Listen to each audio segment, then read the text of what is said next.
22. Welcome to the May 25th meeting at the Rotary Club of South Jacksonville. It's great to see so many friends here with us, live and on Zoom. Welcome to everyone. I'd like to thank our greeter, past President Dean. There you are. Thanks, Dean. Good job. Good job. Had lots of people to greet today. Did you know everyone by name? Yeah, we'll quiz you later, right? Okay. Greg Anderson, would you like to come up and give our prayer and pledge, please? Come on, Greg.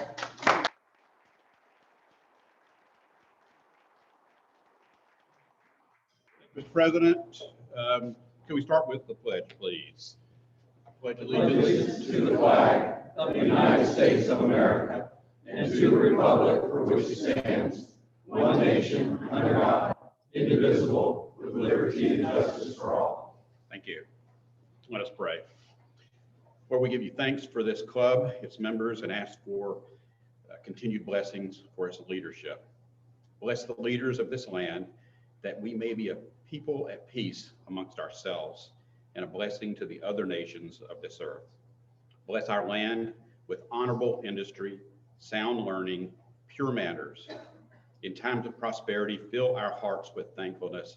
In times of trouble, strengthen our trust in you. In the course of this busy life, give us refreshment and peace, that our spirits may be open to your goodness. Bless thy gifts to our use and us to thy service. Amen. Amen. Greg.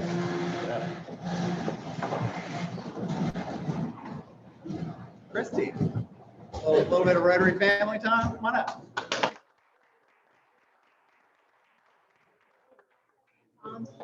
We just have two birthdays this week. Rio Pete and Richard Mullins are celebrating their birthdays on May 28th. Happy birthday. And They're both here. happy birthday to So, and then Steve Madden is celebrating 5 years with Rotary. Actually, he did celebrate 5 years with Rotary on May 24th. No wedding anniversaries this week. Okay, great. Thank you. Thanks, All Christy. right. Past President B, got a Rotaract presentation for us today. Come on up.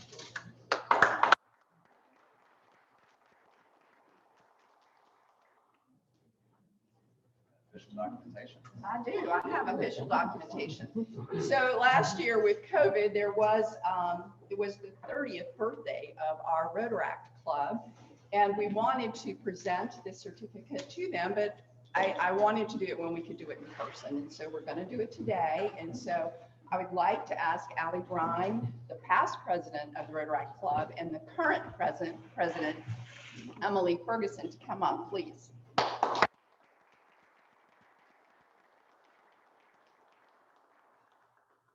All right, so this is Emily and this is Allie, and this is the certificate to the club for their 30th birthday. Oh, thank you. We made it this far, You hopefully. did.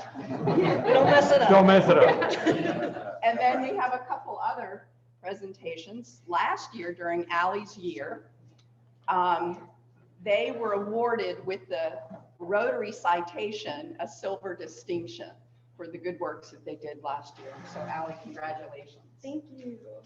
And then the year before that, which we have been slow getting it here, they won the Rotary Zone 34 Certificate of Achievement. Congratulations. Right. Thank you.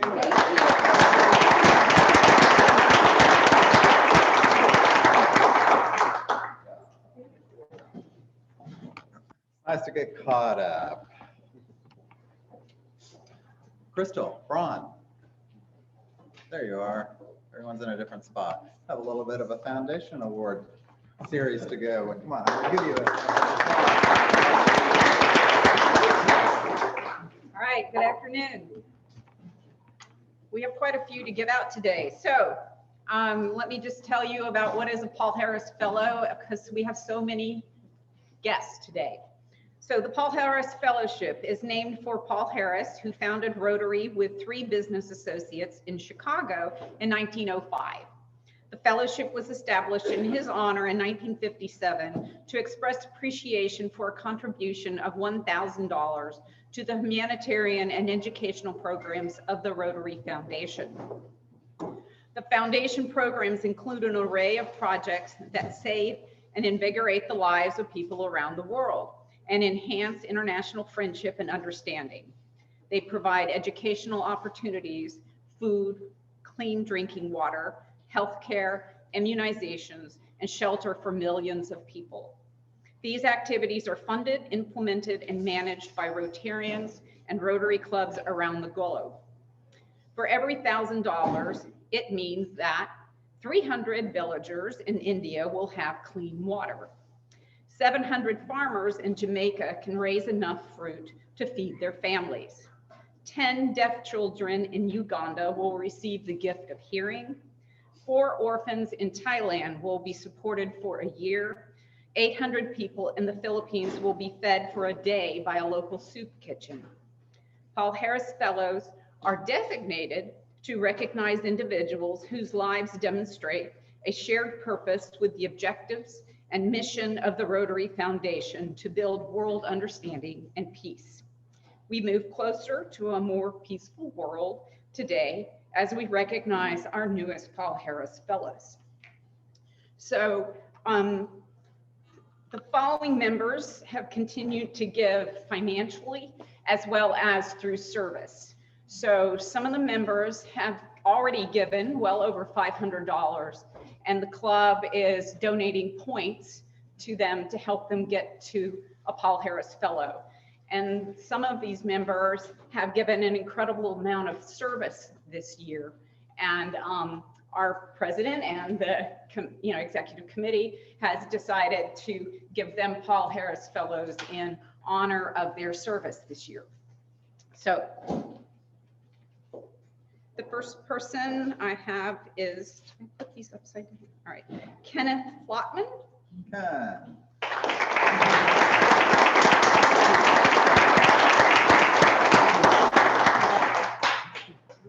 Nope, stand up here. Line everybody up. You got to do that photo No, session. Yeah, you know, this is a Rotary giveaway. You're gonna stand up. Allie Bryn.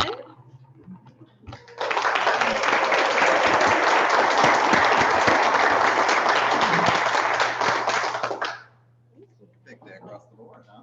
Who do I do? Yeah. Thank you. Yeah. John Cumbo.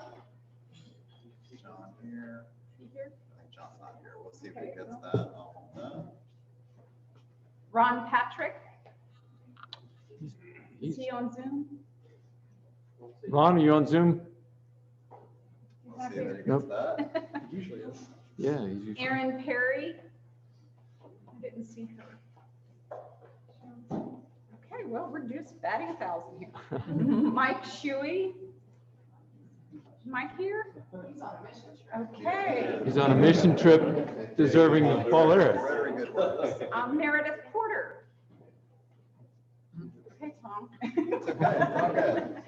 Mayor has all this time now. And Leslie Red. All right. All Leslie, are right. you on Wow. Zoom? Leslie on Zoom. Congratulations. All right, Okay. congratulations.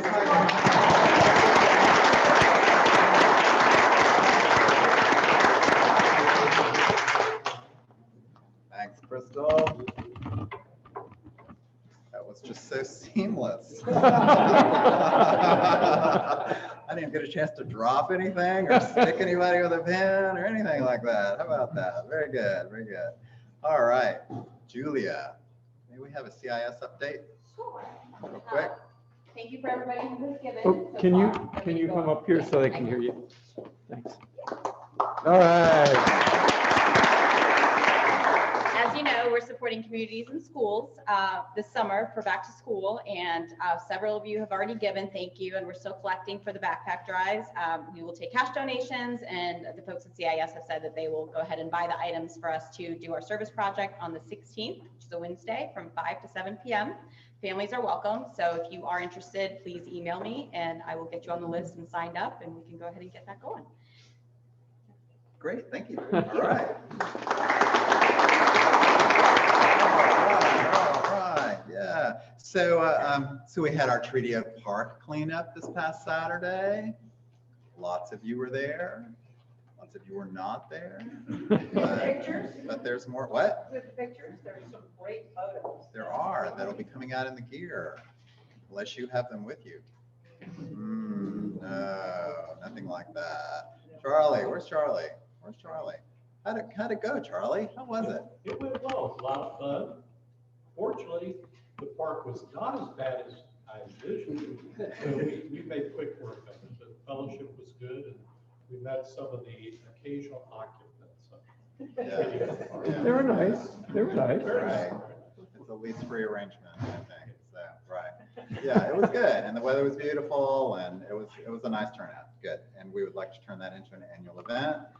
Treaty of Park, right? So yeah, so we'll be back. We'll be back. So that's good. All right, Ken, come on up and help me. We have, we're having the presentation of our charity funds here today. We have recipients who have joined us, and as we go through this, I would like for you to have a representative come up. Ken will give you your cash, and then we can applaud everyone once we've gotten where we're going. So, and I do want to, to thank everyone, generally speaking, for everything that you've done to help those less fortunate in our community. So, communities and schools.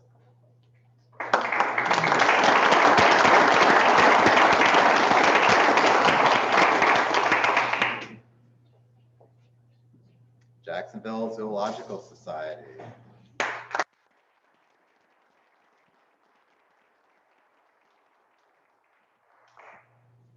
Family Promise of Jacksonville.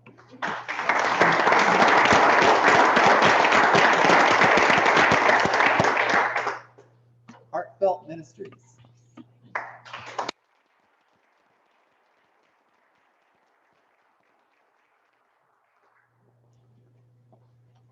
Hope Across the Globe.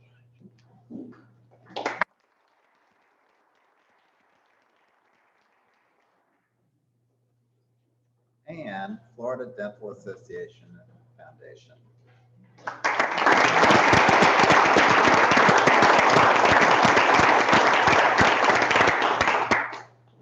Yeah, I'm Tom Ryan. Hello, Tom. I'm Bill Smith. I will give that. Tell them one check. Absolutely, absolutely. So, do you have a couple of things you want to say? Maybe just a point of personal privilege just for a moment or two. So very brief. Ladies and gentlemen, first of all, I'm very humbled to be back here today, and even more humbled that in my absence that our club has chosen to support our mission this year again. And we, in late July, will be holding the Florida Dental Association Mission of Mercy again, treating underprivileged patients in our community. And I brought with me today the current president of the Florida Dental Association, Dr. Andy Brown, who is an orthodontist here in Jacksonville, along with Dr. Dan Gessick, who is an oral surgeon here, who is the statewide chair of the Mission of Mercy this year. And we just very briefly look for Dan to have a chance to just share a word or two with you. Excuse me. First, greetings from the Downtown Rotary Club. Thank you very much for helping us. We really appreciate it. On behalf of all of us, the Florida Dental Association and the foundation, we want to thank the mayor for graciously allowing us to use the Prime Osborne for this event, and all of you for supporting us. On your table is some literature. If you want to further support, you're welcome to. We need people to help us set up and break down. We need volunteers to do all kinds of different parts of what we do other than the clinical part, which we'll take care of. We're still looking for funding. We're still looking for, volunteers and other things. So anything you guys want to do to help us, just reach out. There's contact information. And again, I'd also like to introduce Dr. Andy Brown, the Florida Dental Association president. Well, thank you again, everybody, for giving us this wonderful gift towards this event. As you all know, and we may not know, we had this set up for last year, 2 weeks after everything else in the world stopped. And our foundation was lucky enough to have a significant amount of PPE, which was very hard to find right about that time. So we felt it only necessary that we donated most of that to the emergency medical services here in the Jacksonville area. At the time, it was about $80,000. Current dollars is about $300,000 if you can get it. So we are having a much smaller event than last time for obvious reasons. We're trying to make sure everyone, first and foremost, is safe. We would love volunteers come help with us. We do not need all medical volunteers. We're still going to have about 400 or 500 volunteer dentists that are going to be working there. We could certainly use some manpower on setup and takedown, as Rick's going to talk about at some point in time. And we thank you for everything you've done for both the city here. The mayor's office has been very helpful in all this, and thank you very much for the donation. I'll extremely briefly finish and just say that Mike and I are working together to get the gingerbread crew together. We desperately will need help setting up our clinic. We do a lot of building on Thursday of that week, which the dates are on the table. We have opportunity for lay people to help during the event, during the clinic. And then we really need folks who come back to the Prime Osborne so we can get out of the facility on Sunday late afternoon. And so I'll probably be back in touch with more information about that. We thank you for your time and the donation too. Thank you. Tear down, Thank you, Casey. Tear down, Casey.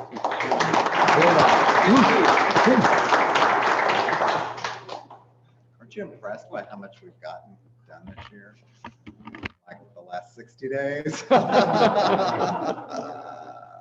gosh. All right.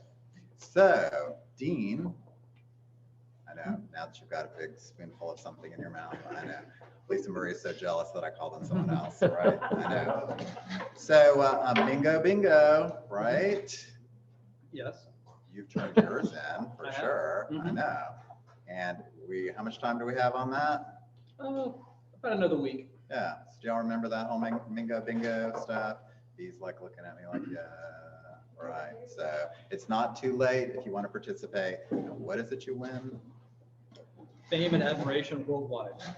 But Isn't there really something more tangible than that? A pin in the shirt. Yeah. the point is to document what you've done. There are a lot of things you can do to help Rotary and help you learn. There you have it. District So, website.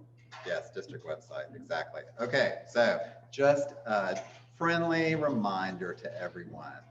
So past President B, this is like really it. Come on up and introduce our visitors and guests. Come on.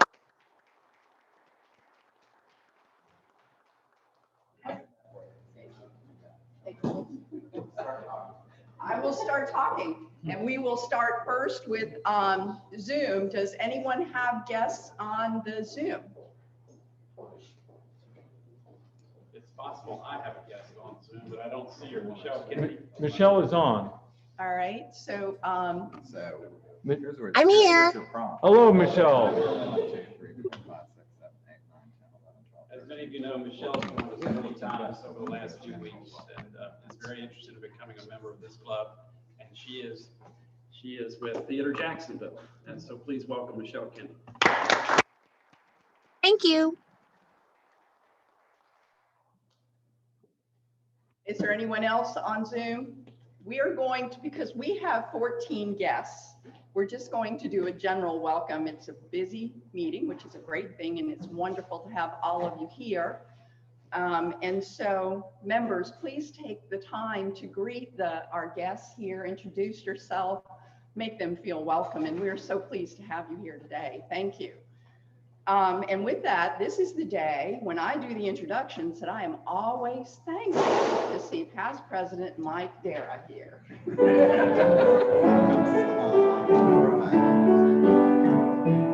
We here in Rotary welcome you today. So glad you came along, glad you came our way. Our hand of fellowship is yours, sunshine or in rain. We here in Rotary say come again.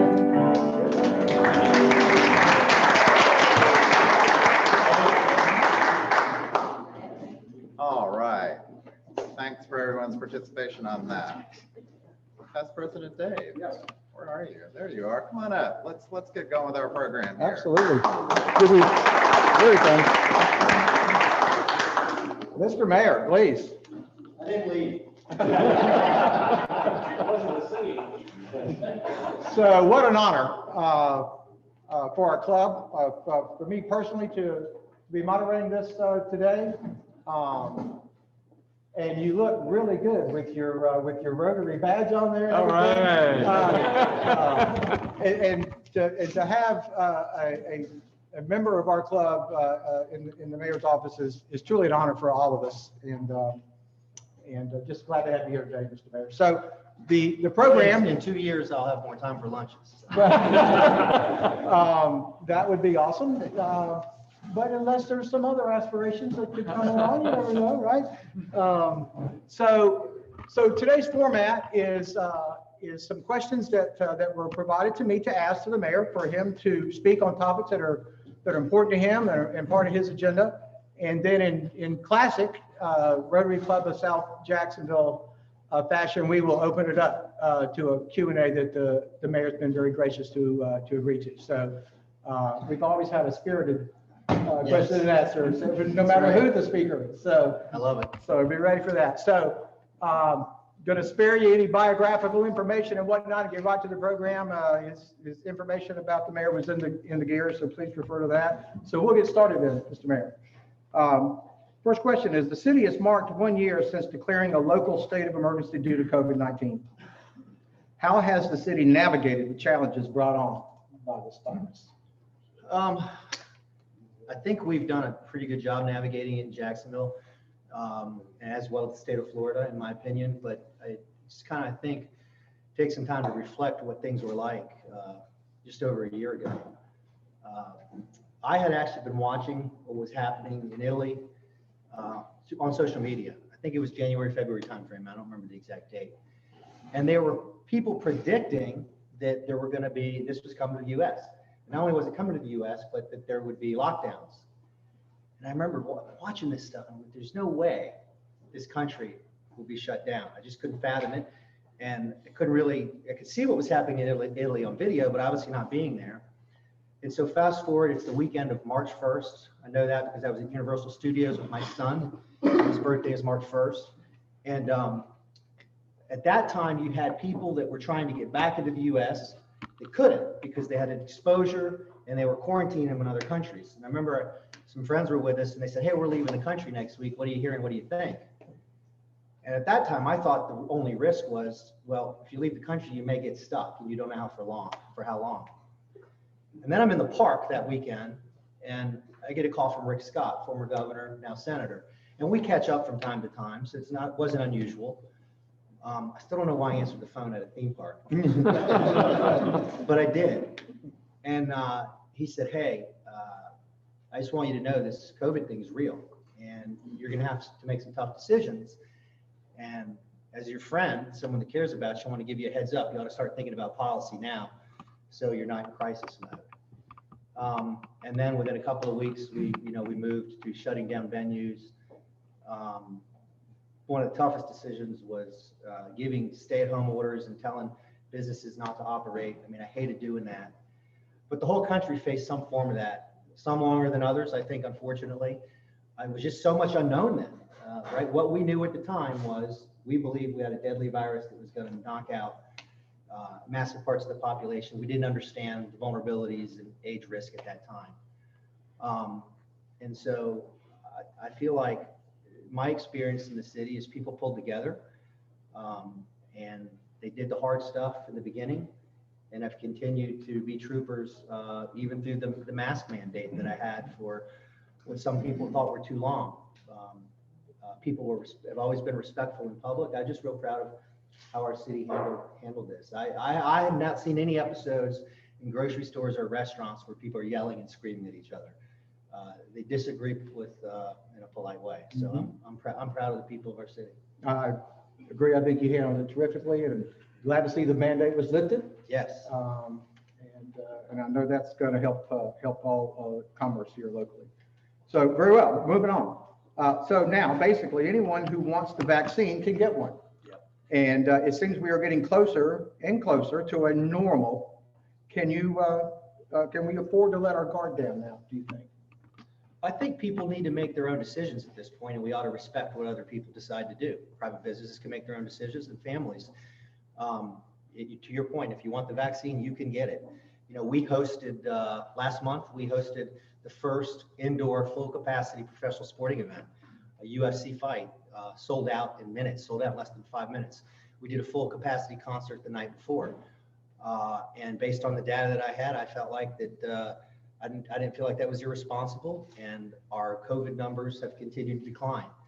I would say to people, if you don't want to get the vaccine, that's your choice. I respect that. And if you still want to wear a mask, that's your choice. But I think it's time people get to make their own decisions, and we respect those decisions. But I'm ready for normal. It's good to be here. I mean, this is great. I never thought I would miss being in rooms with people. And I've missed it dearly and badly over the last year. What about the COVID vaccine locations? They seem to be kind of slowing down. Does it appear as though we've kind of peaked as far as vaccinations go? Demand dropped off pretty quick once folks with vulnerabilities and senior citizens got vaccinated pretty quickly. And I heard the governor talk about this, and he's right. There's a group that wanted it, right?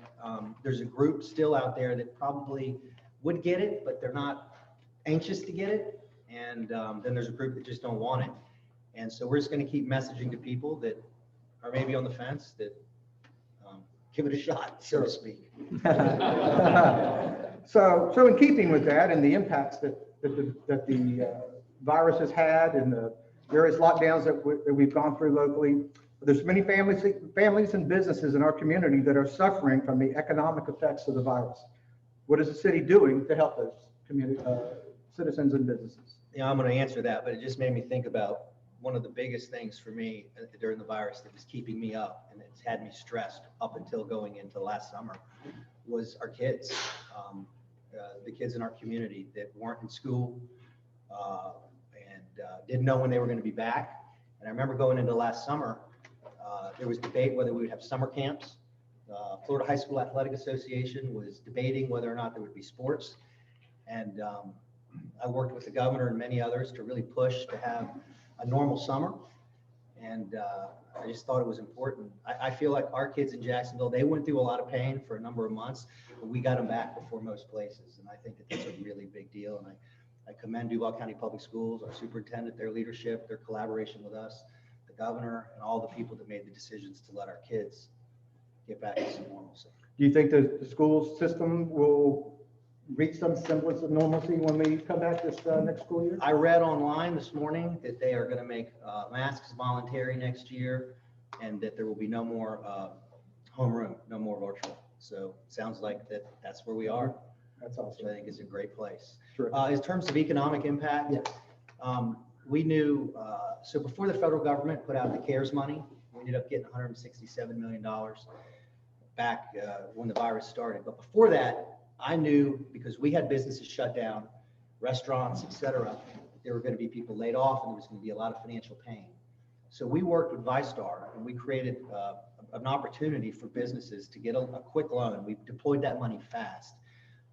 And the way that it was underwritten and the way we did the policy on it is some of those businesses are eligible for that loan to be forgiven and that the city will pay the debt. And the thinking there was, we, the city, are the reasons businesses had to shut down. So we ought to be responsible for making sure that they are made whole. Mm-hmm. And then we got the CARES money, and with the federal government CARES money, we were able to give rent utility assistance. People that were unemployed were able to get checks distributed to them pretty quickly. And so again, we worked as a community. And one of the other things that looking back on it, other cities were getting this money as well. And there was debate on how to deploy this money because we were still in a situation where people were wearing masks, they were afraid to be around each other. And we set up at the main library downtown, my team did, good people, social distancing process where people could get in and get their relief. Mm-hmm. Excellent. Okay, so a topic that's been pretty hot here lately, that is a major initiative of the mayor's office, is the gas tax. So a couple questions about that. You've been in the news a lot lately, talking about the gas tax and investing in transportation and drainage and infrastructure projects throughout the city. Right. So why is this important? And what is it? And why is it important to do this now? We are way behind on infrastructure, even our roads. Let me explain the background. So when we were in the middle of COVID, I assembled a task force that would handle a number of things. One was testing, well, back when we were testing people. The other piece was, how do I get all the heads of all the independent agencies together and the city and talk about all the shovel-ready projects they have? So as we're working through COVID, not knowing what the economy was going to do, what work that needs to be done can we do? As a result of those discussions, we got into pretty deep discussions with the Jacksonville Transportation Authority and their projects and our projects. And right now there's a 6-penny gas tax. They get 4 pennies, we get 2. The policy proposal is to extend that another 10 years. It expires sometime in 2030 something. And then to increase it from 6 cents to 12 cents and to split it equal, 6 pennies, 6 pennies. And that does a couple of things. It allows the city to use, that gas tax money can only be used for transportation and roads. Use that money for the road projects that we are currently doing out of our general fund dollars. That will then free up general fund dollars to do other stuff. One of my proposals is going to be that we, to the city council, that we start finally taking care of this huge septic tank issue that we have, among other things. If you look at the infrastructure that the budget had in it the year before I took office, it was like $19 million in a budget the size of our city. That was the year before I took office. My first year in office, we were working on pension reform. We still didn't have a lot of liquidity to spend. We did an audit, internal audit of, I use that term for lack of a better word, and we discovered $58 million in unused funds that the city had basically laying around in bank accounts that could be used for infrastructure. We put that in my first budget. Each budget, then we got pension reform passed, which gave us additional capacity to spend. My last infrastructure budget was $247 million, which is the largest, I think, in Jacksonville's history. Not counting the infrastructure work that was done because of Better Jacksonville. And that's obviously a massive, whole nother project. And the point is, we still are way behind on the work that we need to do. And so this, I believe, is the least painless. Over 90,000 people come across our county line every day. And the other options are, if you're going to tax, our sales tax and millage rate and fees. This was the policy initiative I thought would be the least painful. I saw where the property tax assessment, market values, whatever, there's a bunch more money coming in this year to Absolutely. Property taxes. That's right. And look, I'm not a pro-tax guy. However, I've never signed a no-tax pledge. That's always been my philosophy in campaigns, to not sign pledges, because you never know what the world is going to bring you. We've increased our reserves over the years, the city's reserves. We've paid down debt every year since I've been in office. We did the pension reform, which gave us additional capacity. And I want to, this is going to generate $1 billion over the years, and it'll leave the next council, the next mayor, financially sound and able to do the work that hasn't been done. And I'm sure that I'm going to get more questions about that when we get into it. But as you say, it frees up money that you can spend. So a question to that. So, and I'll just read what's there. So these funds will be used to pay for transportation infrastructure improvements, freeing up dollars that are currently allocated to the city capital improvement plan. What will you do with the money that is freed up from this source of revenue? My big push is going to be septic tanks. We promised the consolidation. Many neighborhoods were promised. I'm in one of those neighborhoods. Yeah, and so those promises were made. And what's happened over the years, it's a massive project. It's a major, major investment. And every time city leaders look at it, I get it. They say, it's just so big. How are we going to do this? And so I'm going to propose to the council, and we've already been having those discussions publicly, that we begin a massive septic tank removal. We have a list. We created a list of priorities that are based on weighted assumptions. That list was, we did that 2 or 3 years ago. That list was commended by our leadership in Tallahassee as being a model that others around the state can use. So we'll be able to demonstrate to people what neighborhoods in what order. And again, it's based on a number of things, which include population density, a whole number of factors that weigh it. Do you have a feel for the dollars involved in just the septic tank issue? Oh, if you do the whole septic tank thing, it'd be over $1 billion. Now, this won't solve the septic tank issue in whole, but it'll be over $100 million proposal to begin to really start to do the work, which will then we'll have started something, and future mayors and future councils will feel an obligation, I believe, to continue that work.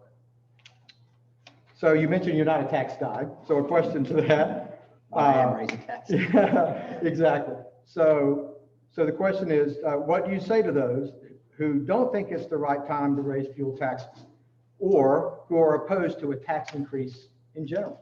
I don't think there's really ever the best time to raise taxes. No, most people don't like taxes. The poll that was just generated, I think it was a UNF poll, when asked the question, do you want a tax? No. Do you want these projects done? Yes.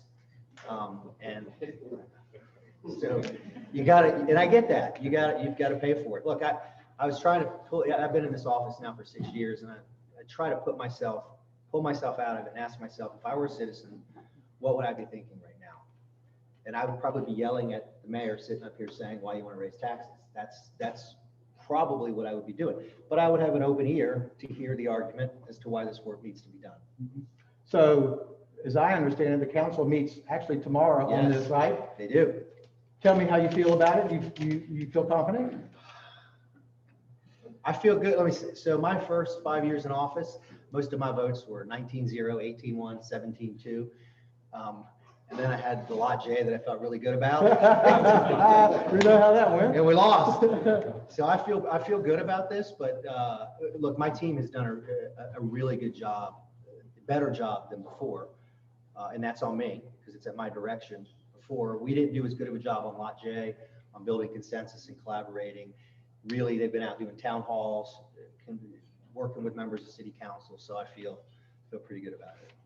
I was talking to your assistant, James, before the meeting started. I understand a shovel has actually gone in the ground at the district, which is now called River's Edge. I believe. River's Edge.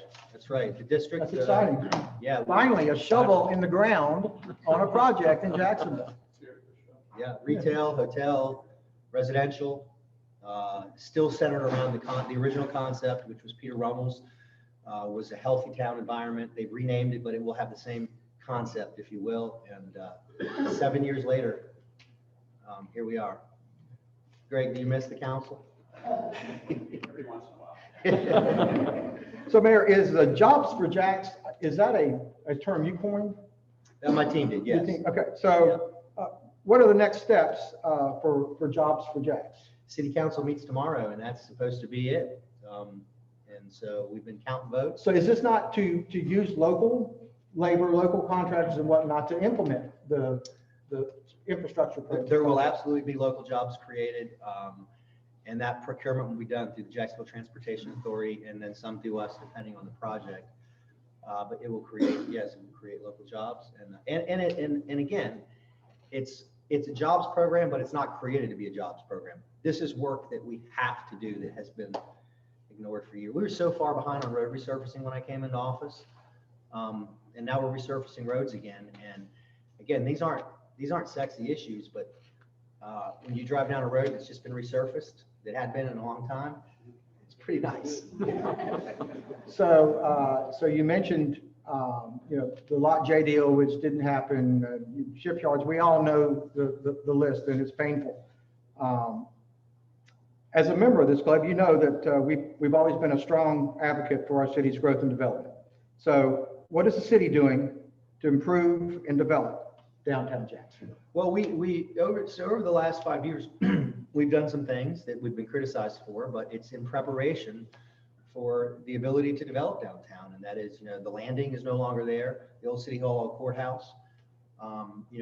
Take heat for knocking things down, if you will. Berkman's coming down. But that is preparing for a future of development that just, frankly, people would look at that and think, why would I do business in that city when they can't even take care of dilapidated, beat up buildings? But we have had some good things happen downtown. New headquarters for FIS, JTA, JEA. I put together a task force a month or so ago that had business leaders on it. It was chaired by John Rood of Vescor, former ambassador of the Bahamas, who's invested downtown. And they came up with a list of recommendations, doubles and singles, if you will, that add up, and they'll to be put in the next budget, which will include public safety, homelessness, cleanliness, a whole series of things that will make downtown more attractive and appealing. And it's not a zero-sum game. Back to the last CIP budget, which was 200 some million, the gas tax. We're not investing in downtown at the expense of your neighborhoods. It's inclusive. So those are all the questions I was provided. Anything you would like to hit on before we open it up to the club? It's just good to be back here. Look, it's been a privilege to be in office for 6 years. Some days are better than others, but it really is special. And you realize how special it is when you're in times of crisis. I was talking to the sheriff the other day. We came in at the same time. 2 major storms, hurricanes, a mass shooting at the landing, and then COVID. And those test you as a human being. They test your leadership, but when you get through them, you realize just how special it is to be able to lead the city and represent the people of the city of Jacksonville. Well, speaking for myself and for the club, I hope you've done an outstanding job. Thank you. And we appreciate your leadership. 2 more years, and I'm not counting down. I'm looking forward to being a private citizen again, for sure.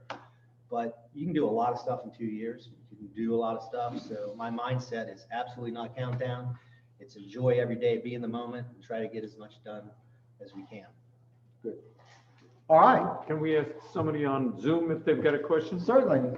Anybody from our Zoom cyber world with a question? I do. This is Bill Jaycox. Yes, Bill, please go ahead. Hey, Lenny. I just had a question for you. I met with Nate and Jordan with the San Marco Merchants Association, and they basically explained, what you explained. And I've just got 2 questions for you about the tax. I appreciate the use of the tax, and I'm not concerned about the $1.25 it costs at the pump for that tax. I am concerned about where the money goes. And I'll give you 2 examples of why I think this needs a little extra thought before you vote. We're giving $300 million to $500 million to the JTA. $300 million of it is to redo the Skyway Express into a road system.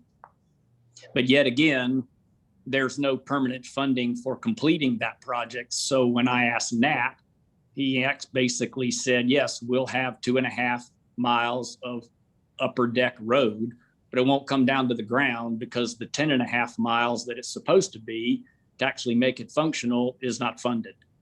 And so, Jacksonville has a history of doing part of it. Administration changes, people change, and it doesn't move forward, and we don't complete much. We have a lot of really great ideas, but we have a hard time putting it into law and making people commit to do what they say they're going to do. So I appreciate the forethought of the Skyway Express. I just like to express my opinion that I think we ought to plan for the funding to bring it to the ground. Otherwise, it may never happen and be a giant waste of $300 million. And my second point, and I'll let you respond, I don't mean to talk on, is that you mentioned that if we take the $500 million that we get for the streets and roads and we use it for streets and roads, it frees up other cash. So there's $100 million, rough numbers, that you're planning on using on the sewer that we'll just have to hope that actually goes forward. But how much money is left? If we take all the money we spend in 30 years on streets and roads out of the out of play and put it in the general budget, the general fund, and we just do streets and roads with the new $1 billion that we have, I mean, that's got to be billions of dollars worth of money in the general fund that's not accounted for, other than we can use it for all kinds of things. That's a lot of money to be signing this gas tax and only knowing that maybe 100,000 of it goes to sewers. So how much money is that? Well, I don't have exact numbers with me, but so the total tax, the total generation between us and JTA would be $1 billion. The council did pass a bill that I believe it's 200 million. There's a large number that will go to the Emerald Trail. Right. The Skyway, look, the Skyway is a JTA project. I told Nat I'd support him in it. The council is the one that decided to pull some of that money out and not fund the full completion. And that's just the process of legislation, if you will, and compromise and the imperfection of it. And that's just how it works.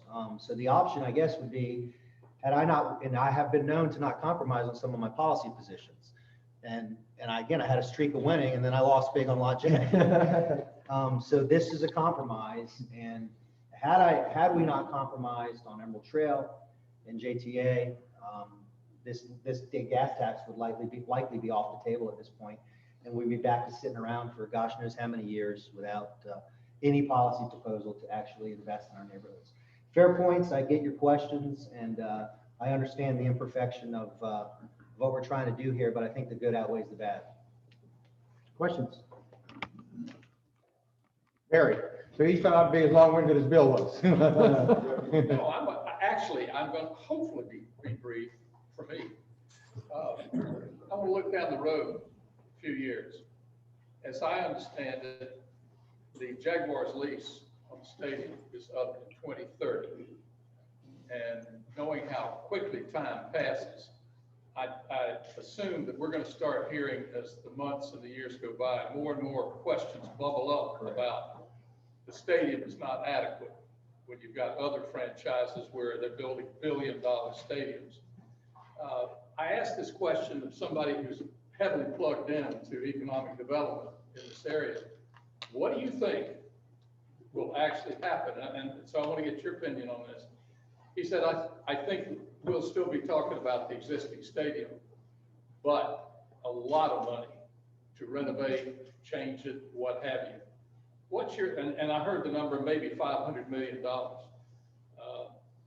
What do you think? What's your best guess estimate at this point we're going to be faced with? Because that time's going to pass a lot quicker than we think. Whoever you're talking to, I think, and I haven't sat down with anybody and looked at the exact numbers or had a deep discussion on this issue, but we are talking about it at a very high level. And I think that sounds reasonable. When I say reasonable, I don't mean the numbers reasonable. I think that the expectation is reasonable to assume. What you've heard them talking, the Jags talking about recently since they hired Urban Meyer, is you may have heard they've talked about having a football operations place. It's outside of where they are now, so the executives and the football coaches and the players and everything will be still downtown, but not in the same building. And they're working towards that now. That will set the stage for the ability to renovate the stadium and still play football games at that stadium, because you're not housing the day-to-day guys in there. What you don't want to happen when we get into a renovation is for the team to have to move somewhere to work out and practice and the team to play somewhere else for a year or 2 years. I would expect, this isn't with certainty, but I would expect before I leave office that we will be having a very public discussion about the cost and timeliness of stadium renovation, because it has to be dealt with. Casey. Thank you, sir. To speak for the gas tax, I've been in the gasoline business pretty much all my life. And I've been out of it for several years, but if I understand it, Clay, St. John's, and Nassau already have the 12 cents. We have the two of the three do. Which one doesn't have? Clay does. St. John's does. St. John's does. So Nassau doesn't? I believe it's 2 of the 3 that have it. But you're Anyway, yes. the 6 cents there really isn't going to be that big of a deal with the Palm Village. They'll just suck it right out. Right. So I firmly approve of that. I think that's a great idea, and I Thank hope you. it passes. And my second part is, do you think Mr. Khan will make another run at Lot J sometime down the road? I know that there are members of City Council that would like that to happen, so I think it's possible. And just for those of you that didn't follow it closely, and you shouldn't be, you shouldn't have to, is my point. You should be able to let your elected leaders do the right thing. You usually need 10 votes to get a policy position passed, 10 of 19.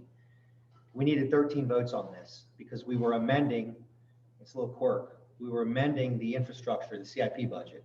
And when you amend that, you need a supermajority. So Lot J got 12 votes. On any other day, any other policy initiative, we win that policy issue.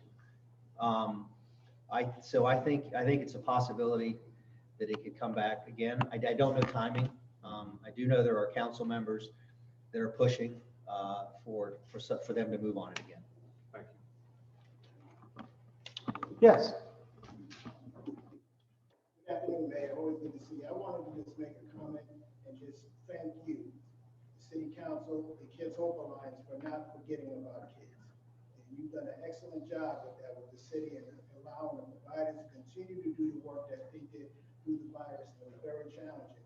But thank you so much for your support and not forgetting about you. I really Absolutely. And I think I'd like to think I would still be the advocate and do the right thing, but I was limited. Like I had kids at home that had schedules disrupted, and I can only imagine what many families and specifically their children were facing. So I was an advocate because I understood the importance of it. And thanks for the work that you do. Mr. Mayor, the half-cent sales tax looked like it was heading for success, and then it just sort of got defeated there at the last minute. Can contrast that with the gas tax and optimism that you carry to the school. I come back to, again, you gotta, the older I get, the more I learn this. You have to adapt based on your environment.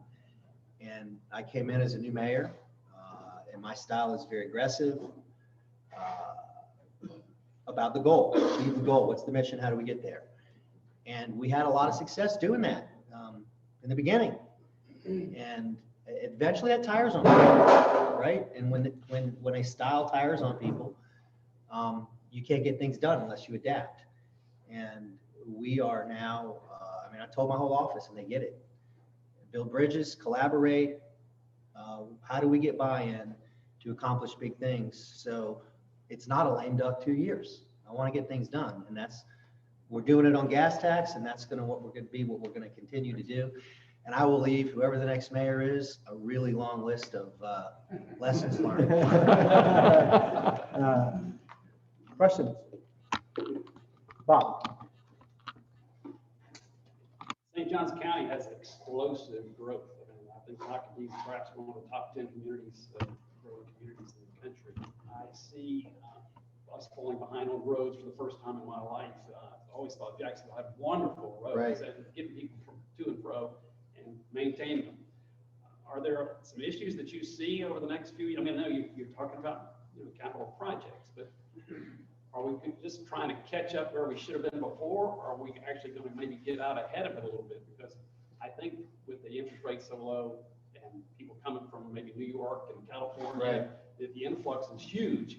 And so can you plan for that? Or is it you got enough money and that's all you can do? Well, we've been playing catch up now for a few years with the recent capital improvement budgets, and Greg can speak to that. He was president in one of those and presided over a number of those budgets. But what the gas tax will do is start to let us to get ahead. But to be clear, we are behind. This is the beginning of what we need to do to be ahead of that. To your point too, and I don't have the numbers in front of me, but I was looking at them like a month ago. When you look at all the permits and all the stuff we're doing, building and homes, Jacksonville was ahead of St. Johns County for the first time in a long time. I don't remember if that was a monthly result or a year to date, but people are moving to Jacksonville. And to your point, I think it's important that we get this gas tax passed so we can catch up and keep up with our needs. Does that include fire and police? And libraries and so let me tell you, we have, gosh, I wish I had my points with me. I need to get you, I'm gonna get you a document so you can see this stuff. For the first time, our city has a rescue unit at every fire station. We have invested heavily in police and fire since I've been in office, the biggest investments in over a decade. The sheriff is telling me now, which is nice, you've been great to us. He's not bringing big asks because they're always looking to improve but where they need to be. So we've heavy investments in police and fire. And I'll have James, we can put together a list. We'll get it to the club, and anybody that wants it can see what we've done in police, what we've done in fire, what we've done with libraries, and can compare that to where maybe we weren't doing it in the past. And look, that's not a knock on the past.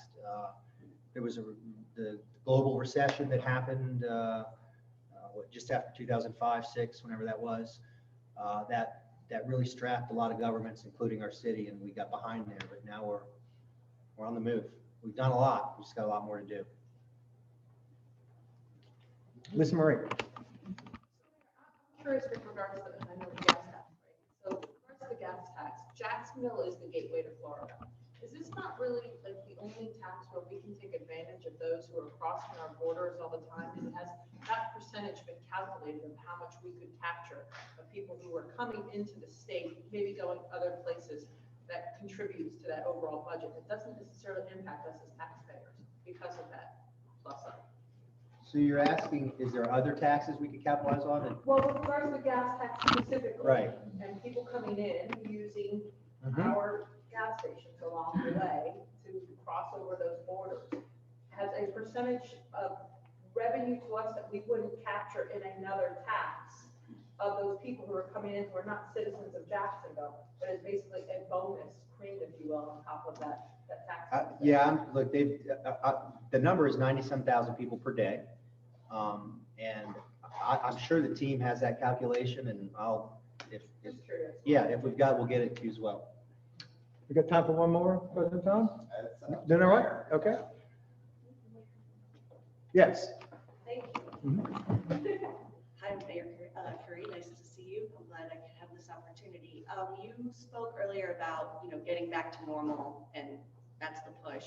I was curious as to what sort of long-term changes you might be implementing in terms of lessons learned from COVID. So, because, they always say we can't just go back and pretend like it didn't happen. We need to have some improvements made. So what were some of your lessons learned through that process and things you want to implement in our city?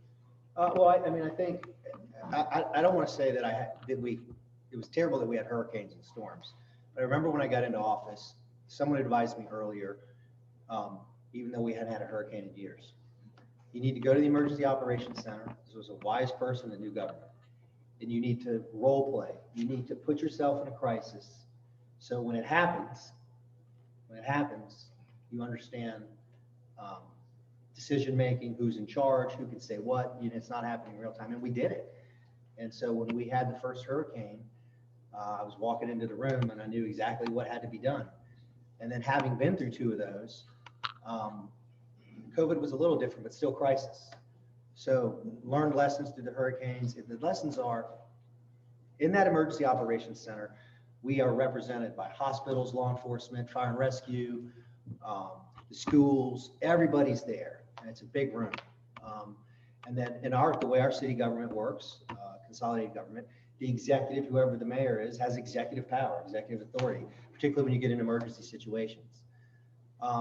But each time we came out of a crisis, the next crisis we always communicated better with the stakeholders, whether it be hospitals, whether it be heads of schools.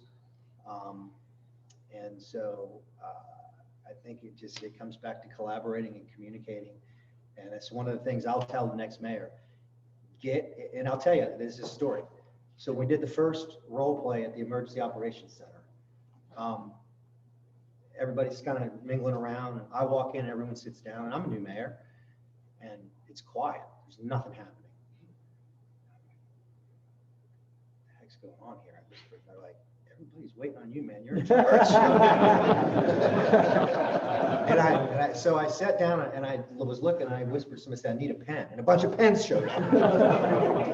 But that role playing was really important, because had I walked into a real crisis situation like that, everybody in that room would have said, who's in charge, right? So Hurricane season's on us. It is. Right now. It is. Is that back out of? No more. Did they name that storm that just a week or so ago? Did it get a name? Anna? Yeah. So already named No more. storms. Some optimism. I stopped by Jags practice yesterday for about an hour, and I saw Trevor Lawrence throw the football numerous times. I saw him throw deep balls and every one of them were like in stride, That's a deep special- and long, like right in the, oh, it's beautiful. And you weren't watching or looking for Tebow? Tebow looked good. He had a number of targets. Every one I saw, he caught it.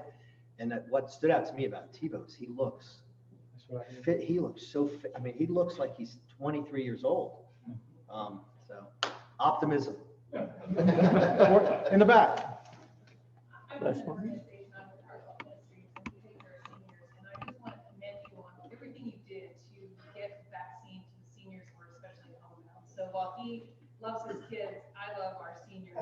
And thank you very much for all that effort you made, because it really did make a difference to all those people who couldn't get out and get to all the facilities. So Thank you. for that.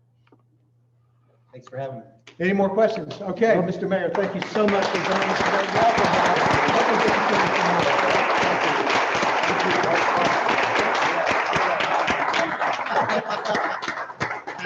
Thank you.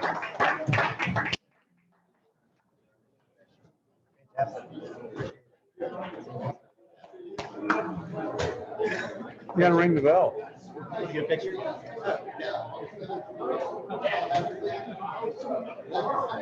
Ring the bell. Hey, You gotta hang around. Wait, it's not over. It's not over. It's over, buddy.